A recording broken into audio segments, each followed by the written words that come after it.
whatever it's Judder, taking him to his mate Judder to score.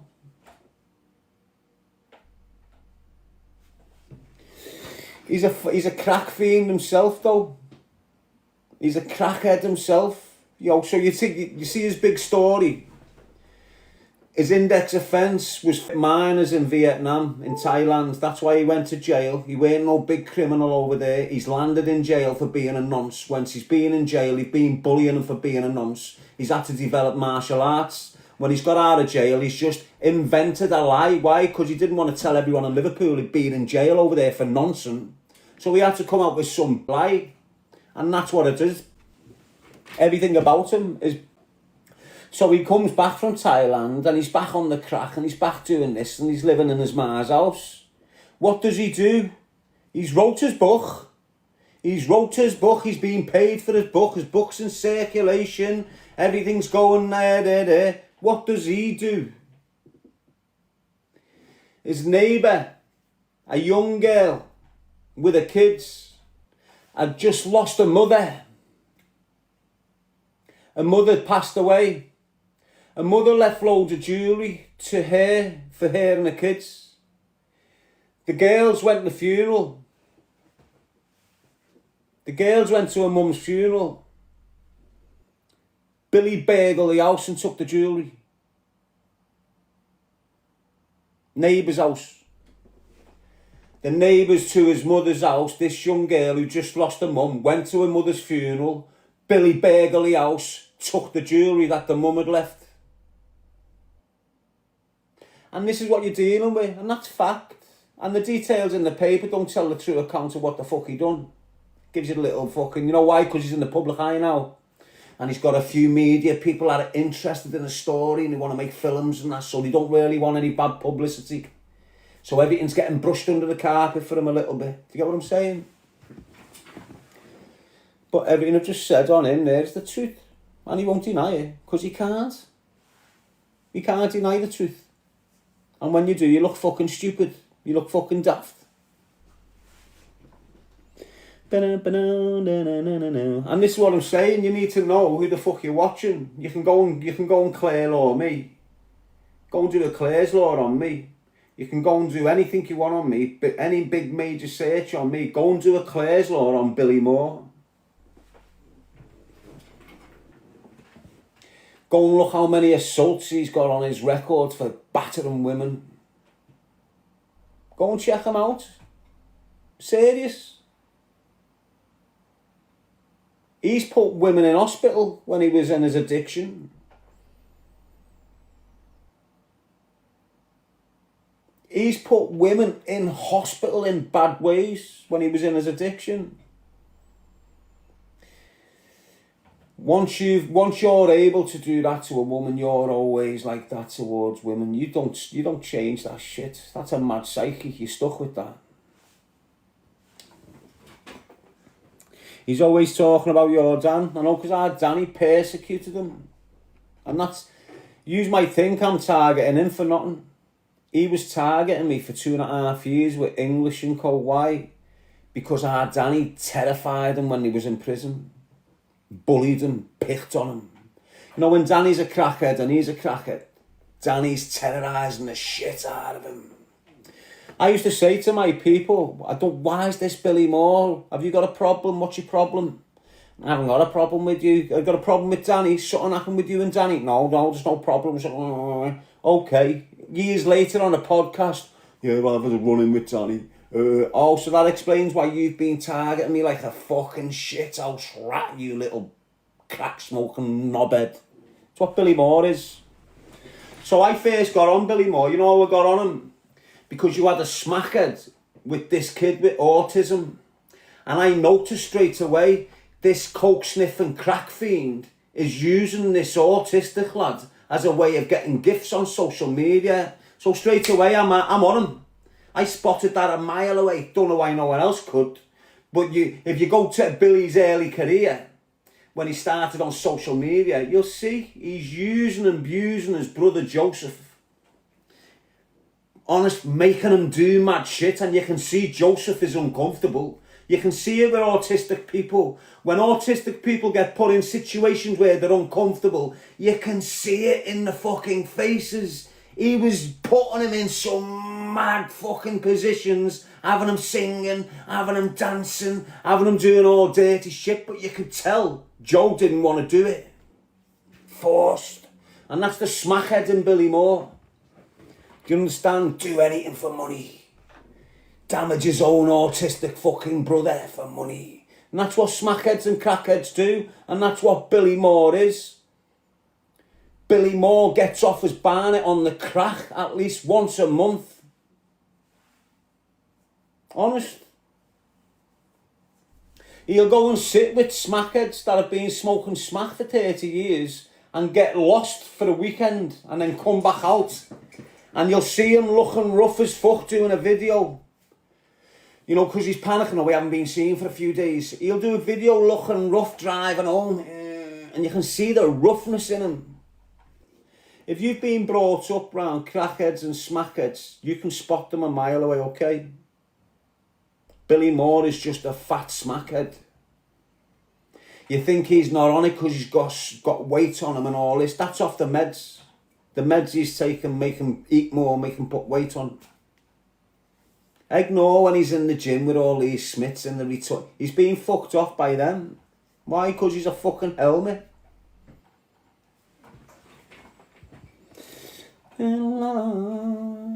Is it not coke, bro? Don't know what it is. Just all dickheads, aren't they? Yes, Paddy the Paddy. And don't forget, they came at me. So when you see me telling you the truth on them, they came at me in a bunch of them.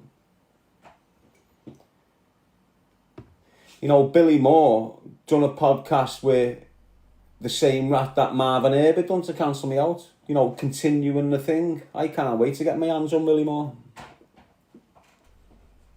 I can't wait.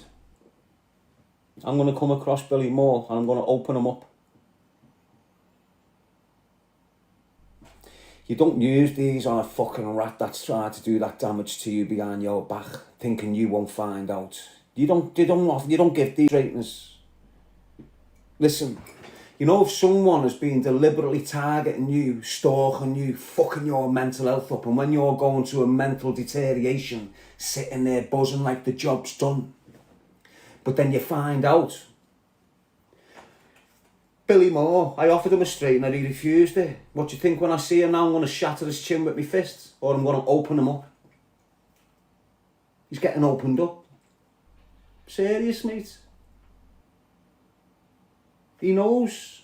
He knows. When I get near him with a 2-incher, his jugular's getting whipped open. He knows this, mate. And so do all them little dickheads from Kirkdale. They've seen it. They know what I'm capable of still. They don't need reminding. They've been reminded what I'm able to do still. And you've got a victim down there screaming his fucking mouth off all over the gaff, haven't you? Look at it. It's going to happen to one or two of yous. Trust me on that. Debating the creator's past and alleged exploitation of a brother with autism. That's it, Billy Moore. Absolutely used and abused young Joseph who's got autism. And he's took all his videos down now from the beginning. You probably won't find a video with him and Joe on any of his platforms. Or you might get a recent one in the last year where Joe looks a little bit happier. But go to the beginning when Smackhead and Crackhead was using his brother to get money. It's all there. Yes, Tracy. And these shithouses know what I'm capable of still. They don't need to refer to my past to understand what I'm game to do to enemies. They know. They fucking know.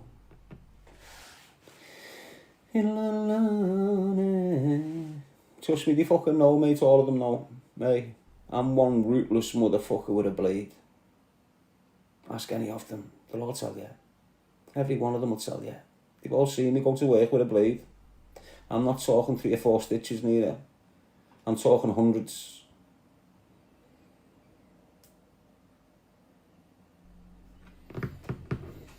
Yes, Joe, Tracy, Donna, Canlack UK always, mate. But you know what, mate? As I say, I can't wait to come across some of these. If I come across Sam Walker and start giving him 5 shots with these, I'm on a murder charge. If I coffer him 5 times with these, bam, bam, bam, bam, bam, that's it. His head's gone and I'm on a manslaughter charge.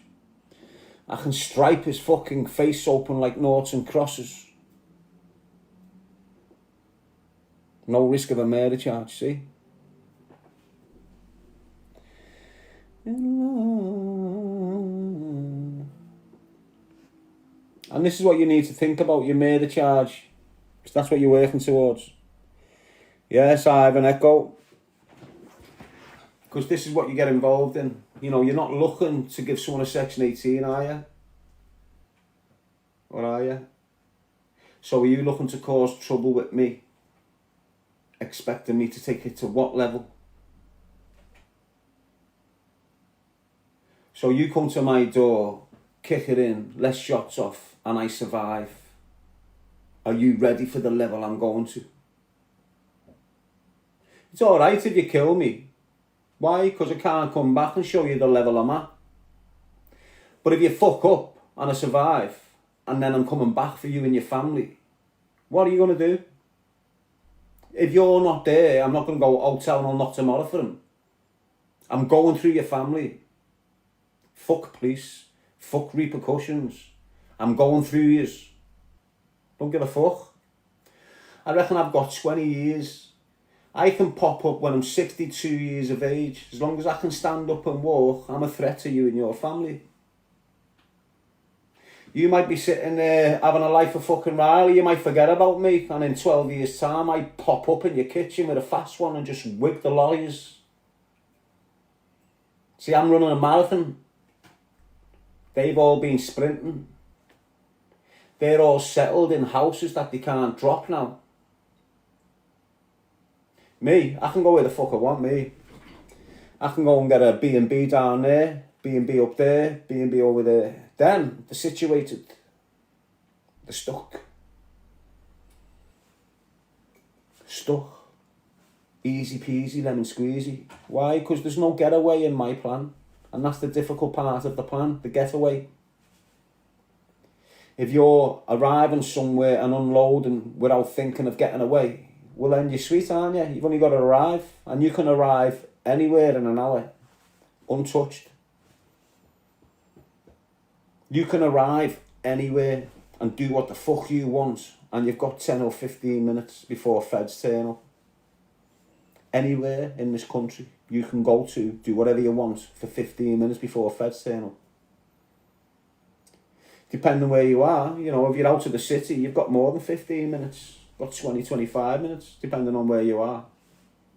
So for example, look, if I turn up to your house in Kirby, if I land on your doorstep in Kirby, I've got 10 or 15 minutes before an ARV is at your step. That makes sense to you? Yes, Charlie. I'm not looking to get away. I'm looking to end it here on your step with you and the police. So just think about what I'm saying. I could turn up on your step in 5 years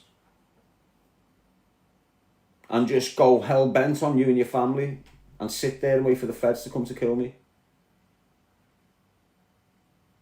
That's the levels. And no one's at that level unless you're a terrorist.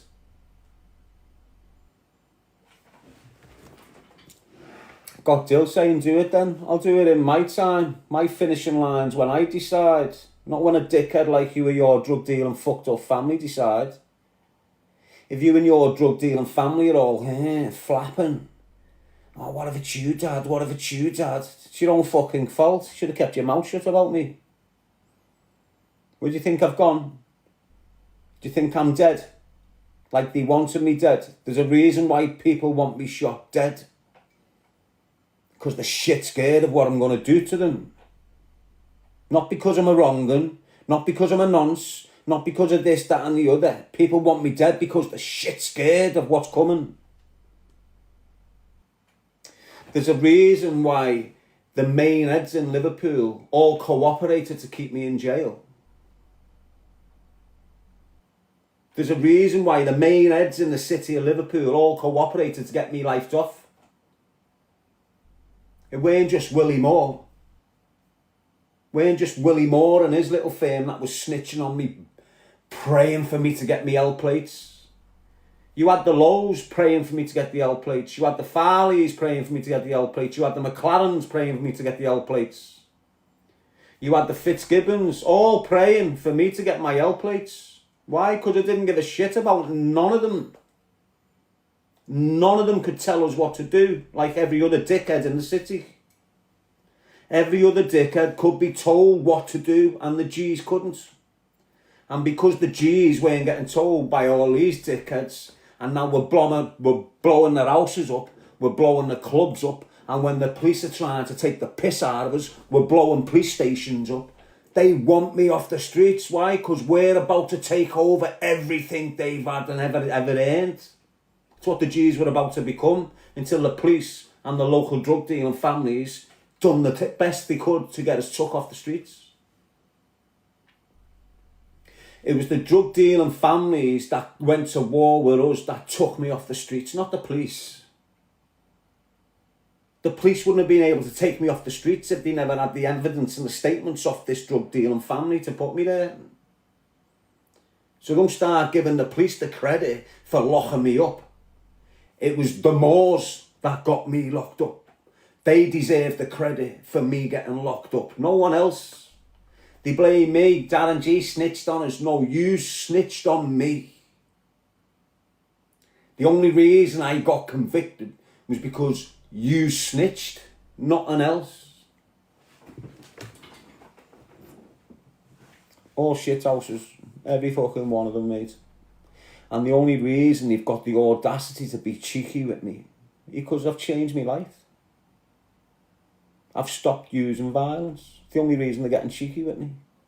That's me changing my life. Stop using violence. All my life I've used violence to deal with shit.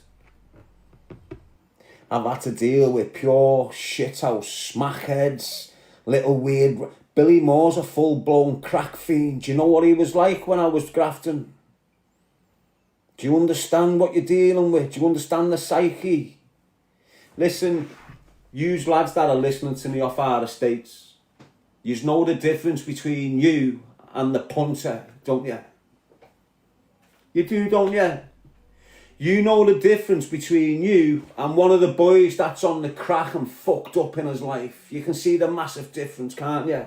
In the heart and your integrity and your gameness. Everything about you is 10 times different than that punter, isn't it? Right? Billy Moore's a punter. And I'm 10 times different than him. And when I'm selling crack and smack, Billy Moore's one of our punters. He's scoring off us. Do you understand what I'm saying to you? Full-blown fucking creature. And nothing's changed. Why? Because he's fat and he's got a mobility car.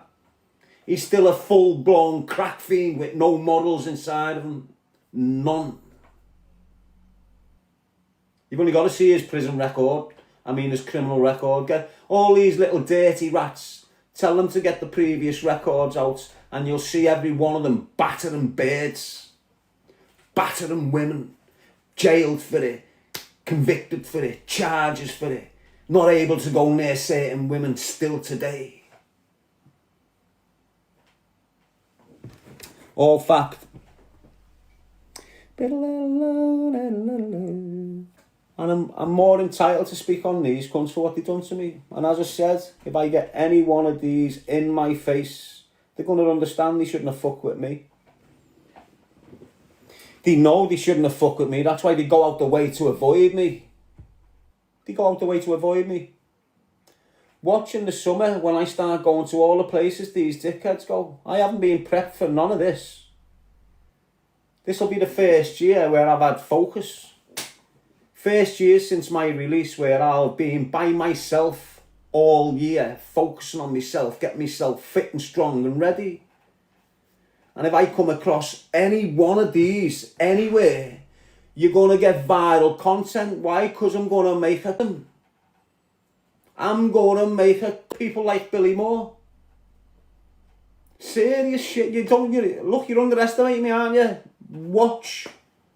I'm purposely going to places where these are going to be. I'm going to be purposely going to places where I know these are going to be in the summer. And I'm purposely going there to ask them the question, what the fuck did you think you were doing to me 2 years ago? Watch that. Been calling him out for years. Look at this fucking dickhead, Jammer D. So he's free Palestine, Jammer 2026, positive vibes. He's a steghead. Calls himself Jammer D. So I don't know, are you Jamaican or are you from Pakistan or something, kid? What's your angle? And you're coming in here saying you're not. Are you going to stop me, are you? You and your boys? Are you that gang mentality shit? Are you that big yardie with the big voice and a big bone structure, but when you get hit on the chin, you can't handle that shit and your knees give way? You're walking like a penguin. Don't forget, kid. It's not just your chest and your back. It's about your ankles.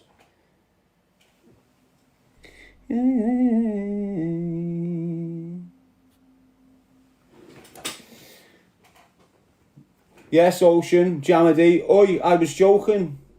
Well, don't joke with such a serious thing, lad, innit? I'm not joking with you. I don't even know you. You're coming in giving me shit saying I can't deal with smackheads. I can't deal with a Billy Moore. That's what you're trying to say. You haven't got a clue what Billy Moore is other than what you've seen on your fucking YouTube channels. I know what Billy Moore is, from snatching handbags to battering his mother. You heard me right. Snatching handbags to battering his mother. You know Joey's mum? He used to fucking batter her and rob her. This is what crack addiction does. Mandy P, I'm from Brum. So am I, lad. I've lived in Brum for 5 years. I'm from your area. That's why you've come across me. I live in your area. I've done for 5 years. You're from Aston, aren't you? Perry Bar. I can tell. Yes, Johnny. Celtic saying Darren. And this is a Scouse thing, mate. This is a Scouse thing. Fuck all to do with Brum. I've been thinking about screaming my head off in Brum. Choose a life, not a knife. Protect the children, protect the future. Why? Because there's pure drugs. Doesn't matter what community you come from. Black, white, Muslim. Black, white, Asian. It doesn't matter. You've got crack, you've got smack, you've got gas balloons, you've got ketamine, you've got cocaine, you've got flach, you've got fentanyl, you've got monkey dust, you've got ketamine, you've got all this shit smashing every one of our communities to fuck, creating addictions, destroying families, and in that process, destroying the unity among our communities. I scream and shout what I'm doing about Liverpool because that's what I love. I love Liverpool. Birmingham has got more than enough powerful fucking lads that can see what I'm seeing. But they're not brave enough to take on the cause. Why? Because it's heavy. Why? Because you're upsetting every major organised crime group in your city. Why? Because you're shaming the... You're dealing cocaine to 14-year-old Scouse girls. You know quite well that 14-year-old Scouse girl is going to lose her virginity in a year. Probably to an older man. You know quite well that young Scouse girl, whether it's Asian, whether it's black, whether it's fucking white, in 6 years she'll be licking the crack pipe. She won't be getting the buzz off the coke. She's been on it since 14. I'm not willing to just sit there and watch little dickheads that know exactly what they're doing to other families, but they won't destroy their own family. You won't get that big drug dealing family there giving their own kids addictions, fucking their own ma up with an addiction, getting their own kid lifed off for drug dealing, but they'll see them doing it to every other family on the community, and this is what's going on. So when I'm out early doors, when I first get out of jail and I do that podcast and I'm screaming choose a life not a knife and it's fucking everywhere and I'm doing my thing and the Kinahans try and quiet me down, like get me involved in this circle of dickheads to shut up about them, and I jog them on. That's why I've been fucked up since. Pulling the rug on James English. And everyone that went near James English has been helped. And you see them, like Andrew Tate. He went on to English's podcast. English and his agents done something for him. Just like they were doing for me, till I pull the rug on it. What happens with loads of them. Gee, have you dealt with many Birkenheaders? No, mate. Been in jail with loads of them. That's what I'm saying. I don't know no one from your areas, mate. I've been in jail with people from your areas. In jail, you don't know them. Why? Because they're all acting hard and thinking they're mad and they're not on the crack. Now they're in jail, so they're portraying themselves like they've never been a dirty, fucked up crackhead. So now you don't really, you get what I'm saying? I don't know no one. I don't know any of them. They all scream they know me, but they don't. They haven't seen me for 20 years. How the fuck do you know me? You know me from a documentary. You know me from walking past you in the street. I've got kids in jail saying they know me. Never let on to them once in the jail. But they've walked past me on the wing, so they know me. And this is what it's like. No one's got a clue what I'm about, other than what I tell you. There is no one else that can tell you what I'm like. No one. Everything you know about me, I've told you. Everything these rats are using against me, I've told them. The image you've got of me, I've portrayed. The way you think I am, I've given you that image. No one knows me, so ignore them if they say they do. Do you see me round anyone? Since you've known me, have you seen me with a group of lads? Have you seen me with a firm of lads? Even when I'm younger, growing up, I weren't with a gang of lads. You had a big gang there, you'd never see me with them. I was always by myself. Do you understand what I'm saying? Same now. No one's got a clue what I'm like. Me mother, it's the only person. The only person that really knows what I'm like is me mum. No one else knows. No one else has got a clue. No one else has been near me to know me. Even my brothers. I haven't seen none of my brothers for over 20 years. How the fuck do they know me? We were separated at 13 years old, 12 years old. Never under the same roof again. They haven't got a clue about me. My own fucking mother doesn't even know me. I mean, my mother knows me. My own father didn't know me.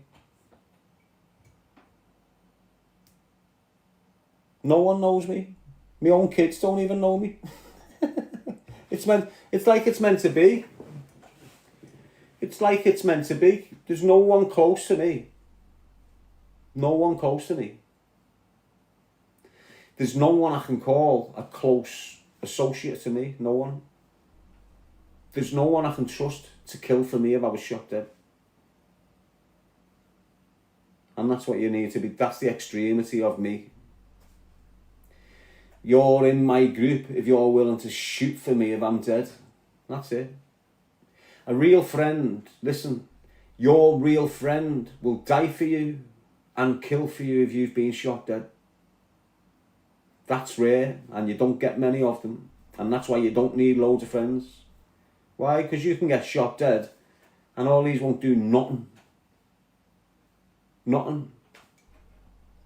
So say I would have got shot dead in 2004 when they come to kill me. There would have been no repercussions at all. Why? Because Darren was the dangerous one.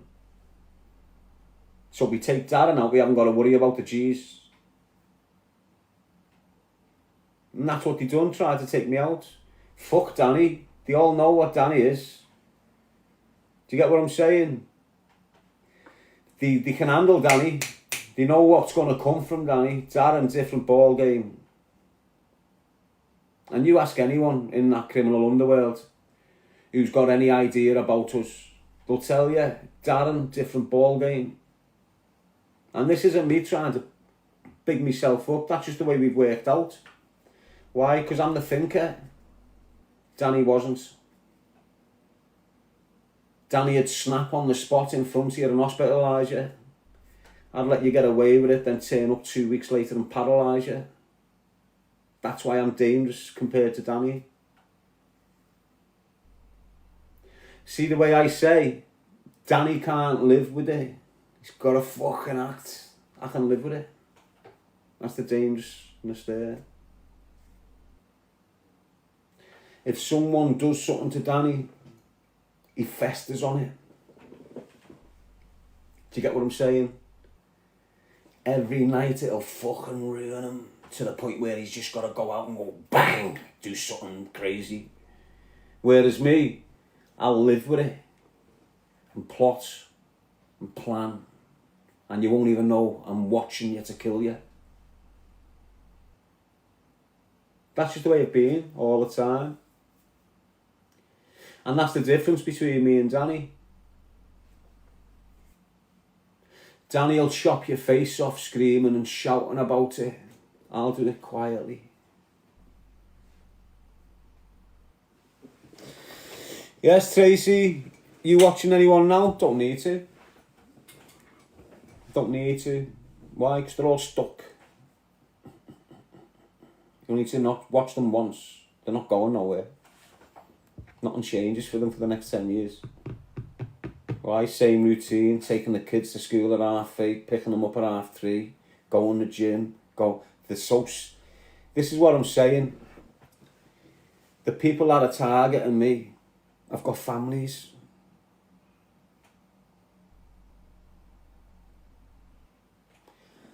Knobheads that target me are creatures of habit.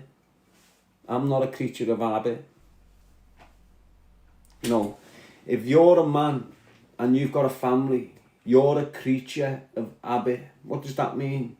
You've been doing the same shit for years at the same time in the same places with the same clothes and the same people. I don't need to watch many of these dickheads. Why? Because I've only got to attend there at 3 o'clock and I know he's there at 3 o'clock. Why? Because he's a creature of habit. You see me going to the gym all different hours, don't you? Sometimes it's 9 in the morning, sometimes it's 4 in the morning, sometimes it's 12 in the afternoon. You can't get me at the gym at 9 o'clock every morning. I can get all them at the gym at 9 o'clock every morning. And it's got to the point now where I don't need to go for one. I can go to one destination and get 6 of them at the same time. Like sheep. That's what they are, sheep. I can go to a cafe on Breck Road and get 5 of my enemies on the same table and kill them. They can't go anywhere for me at a certain time and get me. They can't. Why? Because I'm not a creature of habit.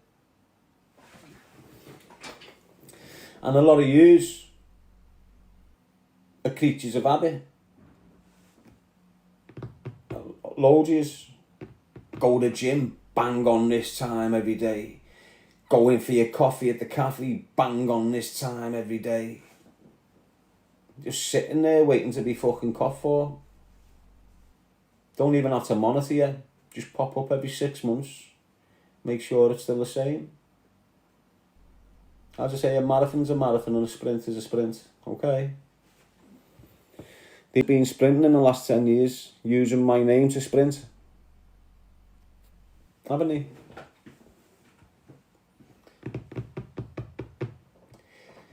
Look, I keep on...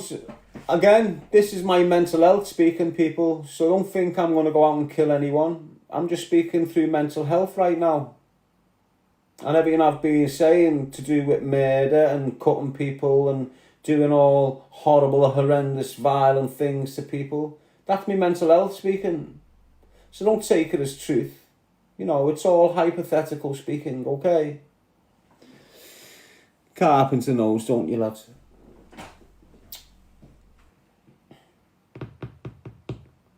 But use solitary mindsets, use lone wolves. Don't be thinking that you're weak because you're by yourself. And we've got this perspective all of a sudden that it's strength in numbers. That's not the case, mate. If you're in jail, if you're in enclosed, secure institutions, well then strength in numbers matters. Matters, mate. When you're not in institutions or custodial settings, strength in numbers is a weakness. It's weakness in numbers. Why? Because say I've upset this dirty gang of drug dealing scumbags here that's been ruining families in our community for years. If I offend him, I've offended all of them. Do you understand what I'm saying? So now I've got these dickheads on me, 8 or 9 of them, and they thought I was going to the gym at 10 o'clock and they stormed the gym, but I wasn't there. Why? Because I'm not a creature of habit. But the people that run the gym have told me 1, 2, 3, 4, 5, 6, 7 people came in with weapons looking for you. Now these 7 people don't live under the same roof. These 7 people are not one target like I am. I'm one target for them 7. They're 7 targets for me. They're not one target. Obviously, if I get them in the cafe, like I was saying earlier on, you know, they might all go to separate gyms and then meet up at this cafe at 11 o'clock in the morning, or have the first morning coffee and have a little chat before they fuck off for the day. You know, that's one target. Why, you just enter the cafe and kill anyone in there. They're all drug dealers anyway. The whole cafe's built through drugs. Just kill anyone you want. That's one target. But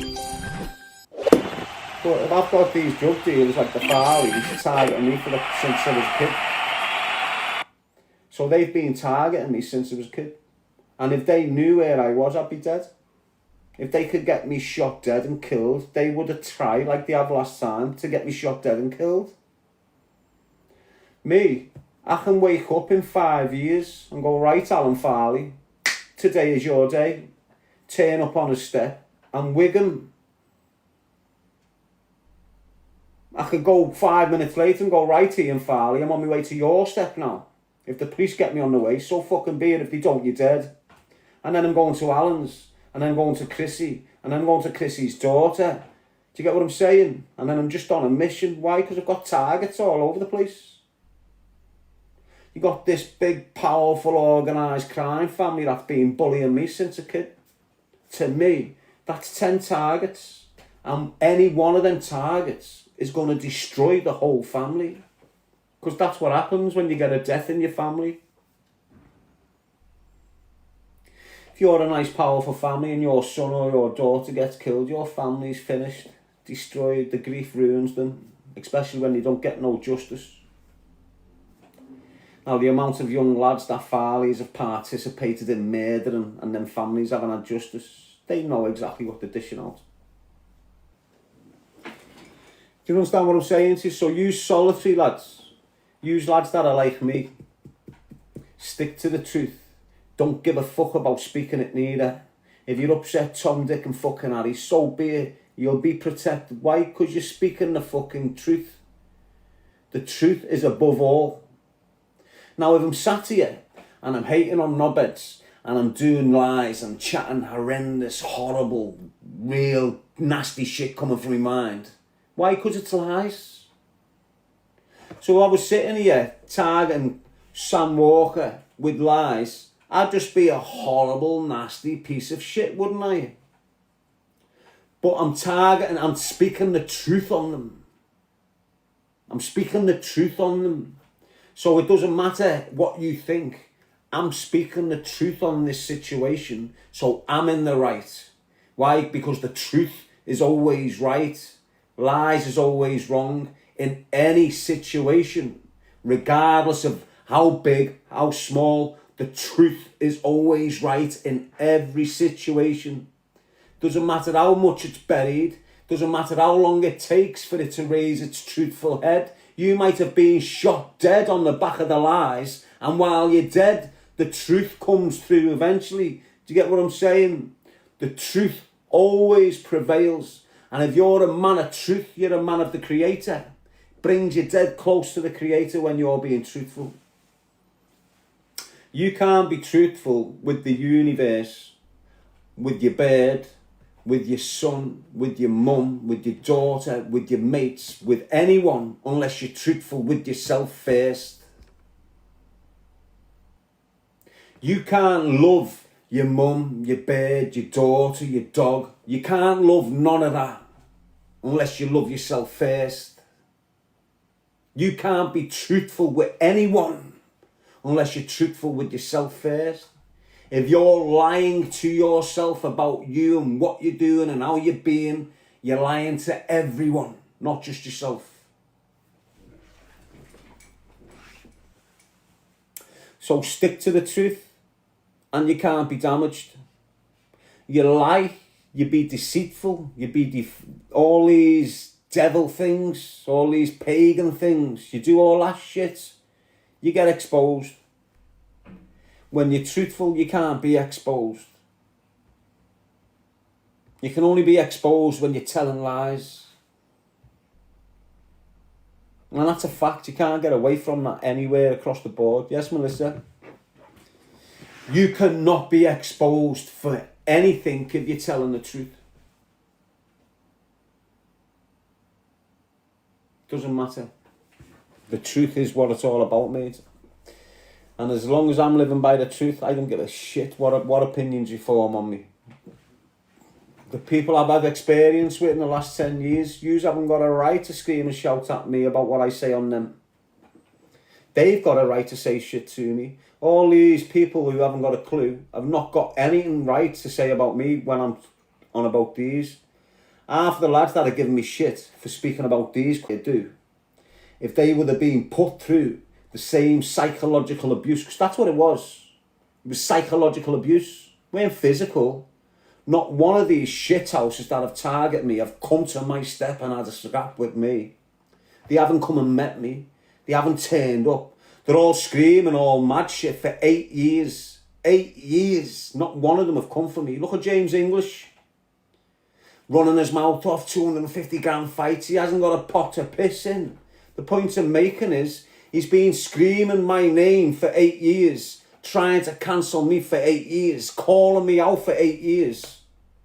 I'm a man who for the first 3 years was on licence, couldn't fucking budge, got shithead calling me out. Every year he's called me out. And every year he's drove past my address 3 or 4 times to get to someone else in the country. Every year, without fail, he's drove from Glasgow to London a couple of times. I'm an hour away from London. Why hasn't that shit house stopped? He's been invited to knock at my front door loads of times. Why hasn't he? Why hasn't Sam Walker? Why hasn't Billy Moore? You see Billy Moore all over the place. Billy Moore came to Birmingham and got chased. Shithouse, went to the white areas. I'm going to Birmingham and see what it's like. He went to the fucking white areas, wouldn't step foot in the Muslim places or the black areas. Shithouse. But he could have given me a notification. Hey, I'm in Birmingham. Hey, I'll drive to Birmingham, I'll be there in an hour. That's what he can do. Why aren't he? Think about it. Where's Sam Walker, the stalker? Where's that nonce? Look at the shit he screams at me for years. Look how many times he's been up and down this road in a fucking car. He can go and get Speedo right now and come to Birmingham in an hour and a half. Why isn't he? Oh, because his head's fucked now. He couldn't do it when his head was intact. I know what I'm dealing with, and yous don't. This is the point I'm making to all you kids out of Liverpool who think I'm getting targeted by a big naughty firm. I'm not getting targeted by no big naughty firm. Do you want to tell you why? Because there's no big naughty firm in Liverpool. And there hasn't been since we got took out. Simple as that. We were the last naughty firm. All the rest are dickheads. Honest, it's like a downward spiral from us. We were the new thing. And we got took out by the old arch and the police. And then everyone under us, like the Whitneys, all these little weird knobheads doing mad shit, doing graphs off phones and getting nicked with phone evidence. They're not like us, mates. They're not from the same cloth as us, these kids. Anyone can run round with a firearm and get a label as some naughty gunman. You can be the worst shithouse on your estate who gets brave with a gun, gives someone a leg shot. All of a sudden, you're feared round the city. The heart and the mind of this little shithouse is weak as fuck, but he's got a gun in his hand. And everyone's scared of the local gunman. And this is what you're dealing with. This can't pick up a blunt force instrument and hit you 100 times with it and have blood splattered up his face and shit like this. He can't do it to you. Why? Because they're not violent individuals. They're just shitheads with drug addictions that's went a bit too far with the gamers. Anyone can pull a trigger on a gun. Doesn't mean you're violent. Yet the index offence is a violent offence. It's a violent offence. So anyone that pulls the trigger is a violent offender, officially. But most of these little shithouse rats that are pulling these guns out and squeezing the fingers they're not violent. A real violent man will break your fucking bones with a lump hammer. A real violent man will chop your body up. These kids haven't got that. They're not violent. The game, why? Because they're a drug addiction. So when you've got Cashman, see Cashman running around shooting kids dead in their houses. Do you know why he was game? Because he was a crackhead. He was game because he was smoking crack. It's the only reason he was game. And this is what you're dealing with. You haven't got no serious game kids on your streets no more. You've got kids that are fucked off drugs. And because they're fucked off drugs, they take major risk. And they're all getting lifed off from that because they haven't got they're doing murders with their own phones. This is what this generation are doing now. That generation, I think the gangsters now, who are getting nicked on encro chats and all this, they're doing murders with their own phones. They're wearing clothes and putting them in the washing machine and wearing them a week later. Just done a fucking murder in them. They haven't got a clue. They're just not on it. None of them. The criminal in Britain has gone downhill compared to everywhere else in Europe. Even the Scousers, mate. It's like the education got took out. You know, the old wise OGs all get took out and not passed down. The skills and the methods and the tactics and shit. So these are all just running around, fucked off drugs, all of them. Not one organised crime group in your city that's not fucked off drugs. And that's what gives them the gamers. That's what gives them the liability. They're taking more risk and being more liable because they're on substances. If they weren't on substances, the graft will be more calculated. The violence will be more calculated. It wouldn't be on your street where a woman's getting shot up by accident. It'll be bally on, kick your door in your bed type of stuff. But you're not getting that. You haven't got that seriousness there. You've got smackheads and crackheads, basically. So you're not getting the calculation that you need for a cold-blooded murderer these days. You're just getting a dickhead that's making mistakes. Cashman's not a cold-blooded murderer. Every move Cashman's done, it's been fuck up. He's fucked up. He's not got away. He's never done a cold-blooded murder. Do you get what I'm saying? And this is and the point of the reason why I'm bringing all this up is because you've got families, hard-working, law-abiding families whose whole life is being destroyed by coke-addicted drug dealers or cannabis-addicted drug dealers. Whatever they're addicted to, they're making everyone else's fucking life unbearable. They are. And when you've got gunmen in the city of Liverpool now, they're all trying to be a Cashman. They're all trying to be a Lamb, a Liam Cornett. And the pair of them, they've got bodies to the name, but they're accidents. So Cornett killed that kid on Townsend Avenue, but he didn't mean it. But he got the reputation and portrayed it like he meant it. So what you've got a fucking crack baby, because that's what he was, born to crackheads and that. So he's a crack baby. Now he's licking crack at 20, running around the city, letting shots off. So what he's done, bombed down this road, seeing a car parked up, let shots off at it. One of the bullets has killed a kid in the Pazzi. Or the driver. From Anfield, the kid was. So everyone in Anfield's shit scared of him now. Why? Because he shot someone in the neck by accident and the kid died. But to him, I'm a murderer. When in reality, he's just a crackhead. And it's the crackheads that's had your estates shook to fuck. Why? Because they're willing to do crackhead shit to prove a point.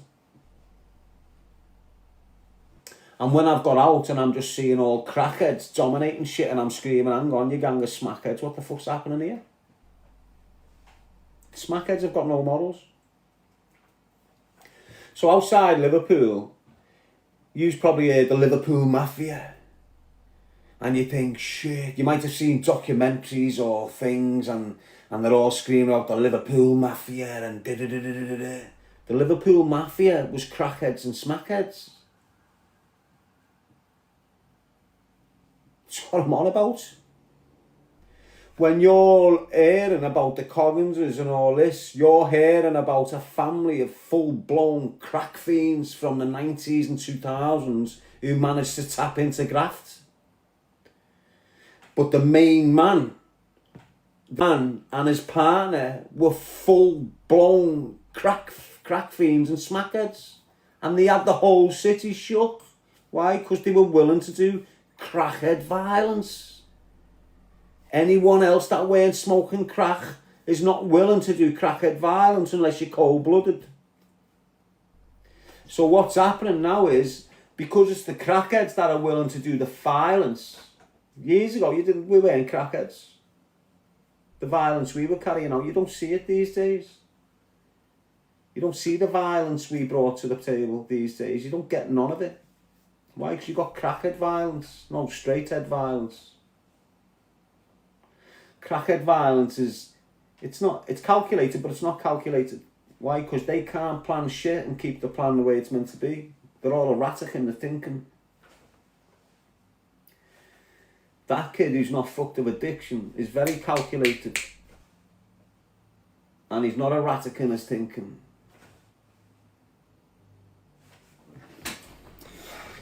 So when you look at your cities now, and we have this big mad opinion that it's these big organised crime groups that have got your city locked down.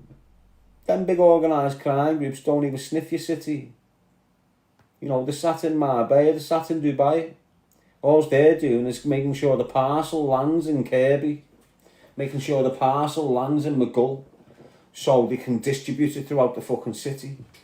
That's what the main organised crime groups are doing now. These ones that you see in your city still running around with street graph phones, these are all junkies, they're all smackheads. Yeah, where are you from? Are you from Manchester? Look at Manchester and look at that kid that's grafting. Look at that kid that's grafting the smacking crack. Who's he with? There you go. You've got crackheads and smackheads creating future crackheads and smackheads. They're not even creating them, actually. It's the coke dealers that are creating your future smackheads and crackheads. Why? Because your kids end up on crack before they end up on smack. They need the smack eventually to bring them down from the high. So what you've got in every city, you've got crazy cokeheads that don't like to smoke smack. Why? Because it makes them You're a smackhead if you smoke smack. But what they'll do, they'll take opiate-based medication to come down off the white. So you see a fella getting twisted Friday, Saturday, and he wants to get his head down for Sunday. He will go and have opiate-based medication, 2 or 3 tablets, and get his head down on it. Now, that's just like a smackhead, a crackhead. Someone who needs crack needs the opiates to come down off the crack. So when you've got a... So this is how it goes. I've seen this transition loads of times. Let's just start with weed or drink. Then it'll go from weed and drink. It'll start with drink. If you don't smoke weed or cigarettes, you have a drink with your mates, you're smoking weed and cigarettes. So the alcohol is the real gateway.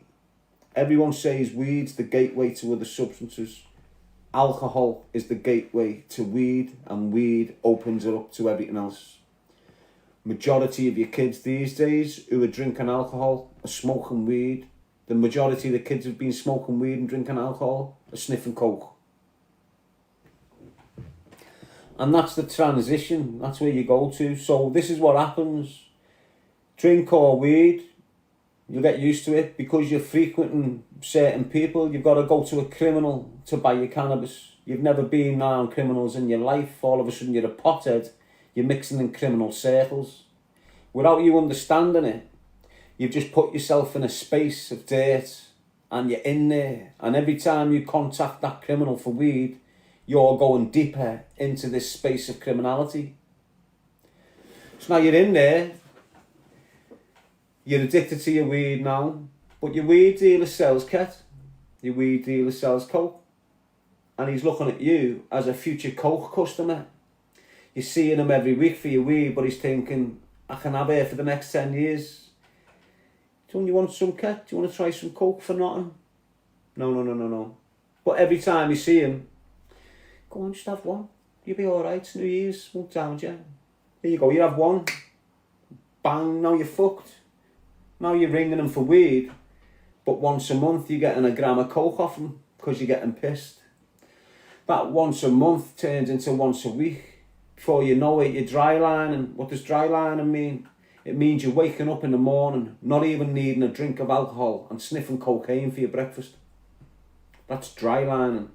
And the amount of young girls that are dry lining is through the fucking roof, and they're all denial and they're all hiding it.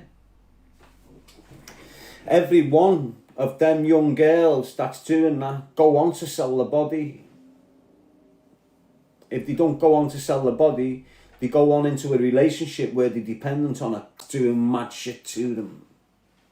Perverted mad shit. Especially if your kid's 18 and she gets with a 26-year-old coke sniffing porn addict. Your daughter's getting ruined. It's deep. It's all deep. Everything that comes out my mouth is like very deep. It's hard for people to accept.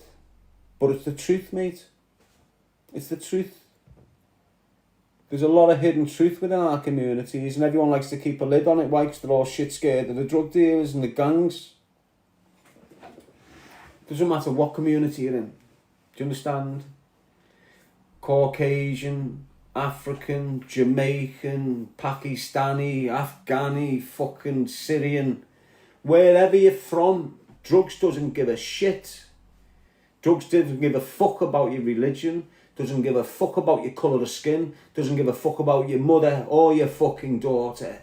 If they can get it, they'll get it. Do you understand? Soon as your young daughter takes cocaine, your life's fucked. Not just hers. Your life is fucked as parents.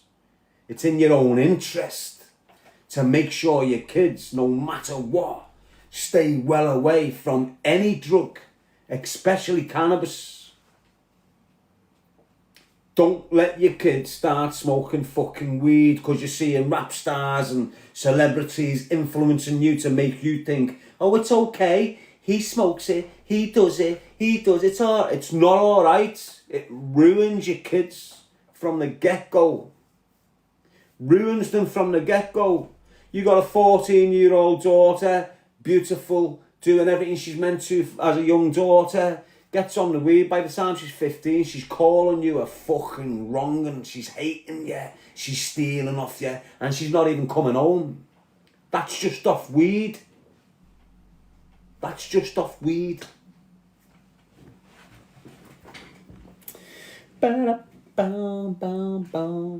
is, Melissa, glorified to fuck, but that's all on purpose. They glorify it to influence the youth. The only reason they glorify it is to influence. And everything that you're witnessing, basically, is directed to influence the process of the youth. Look, if you've got 100 lads and girls in this room and you give them heterosexual content all the time, heterosexual music, heterosexual films, you know, like the family setup, man, woman, children, music, man, woman, everything, films, everything. If it was all that, you'd have some solid men and some solid women creating some solid children. But if you had 100 men and 100 women in that room and give them all homosexual music, homosexual content, homosexual this, homosexual that, guess what? Every one of them is going to become homosexual. That's just the way it is. So you, as a man, need to protect your kid. I need to stop on this subject with these homos and that, don't I? Because you've got these mad laws. Although I'm not being homophobic, I'm not hating on yous. I'm trying to tell the kids not to turn out like fucking yous. That's not hating. That's preventing. What am I preventing? That 15-year-old lad that's confused, hasn't lost his virginity. I'm preventing him getting confused and listening to that perverted older lad who's looking to rob his manhood. That's what I'm doing. And you haven't got many people doing that out there. You've got all the gay thing everywhere, encouraging your boys to come gay. You haven't got no real fucking man telling your boy to protect his fucking manhood, have you? You know the way your dad tells your daughter, don't give your virginity up to no fuck. Sure you don't give your virginity up to no. Every dad should be telling his daughter that. And every dad should be telling the fucking son, make sure you give your manhood to fucking no one. Your girl's got a womanhood and your man's got a manhood. And what's the manhood is rectum. What's the womanhood? The vagina. Okay? If they get violated, womanhood's gone, manhood gone. It's just the way it is. You don't want your son bowing down for next man. Why? They're stealing his manhood. And once your kid's had his manhood robbed, he's finished. He's finished. Might take him 20 years to top himself, but he will top himself. Every young boy that's being persuaded to become gay is self-harming themselves in 10, 15 years. Every single one of them. I don't give a shit, mate. Go and look at the stats. Go and look at the numbers.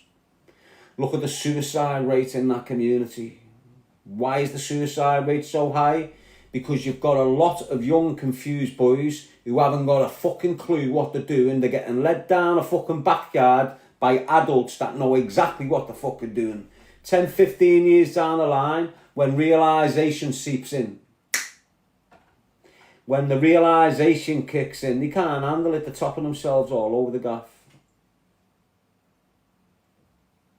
And what you've got out there, if you don't understand it, you've got bisexual men, like I keep saying, who have got married wives and married this and all this, but they still like that young boy on the side. And because it's got to be kept secret, this young boy is in a fucking mess. And it's these young boys that are topping themselves. Why? Because they've got dirty secrets for dirty men. And these young boys fall in love with the dirty men. And the dirty men know this shit. So they can treat them like shite. And if the dirty man doesn't do what dirty young naive boy is expecting, he's self-harming and he's causing panic modes and ringing his phone off the uke and all this shit. So it causes all madness. Why? Because he's got his wife, he's got his kids, he's got his family image to protect. All this comes into play, you know, people. All this comes into play. And I don't need to tell you how dangerous men are. And when you've got perverted fucking men who've got a fetish for young boys, trust me, mate. And they're everywhere. Everywhere. You've only got to look at Phil Schofield. It's a prime example of what's happening within your communities with loads of men. You've got men, like I said before, I know lads who are full-blown gay. Why? Because I've seen them being gay. And they're marrying women later. And that's all fake shit.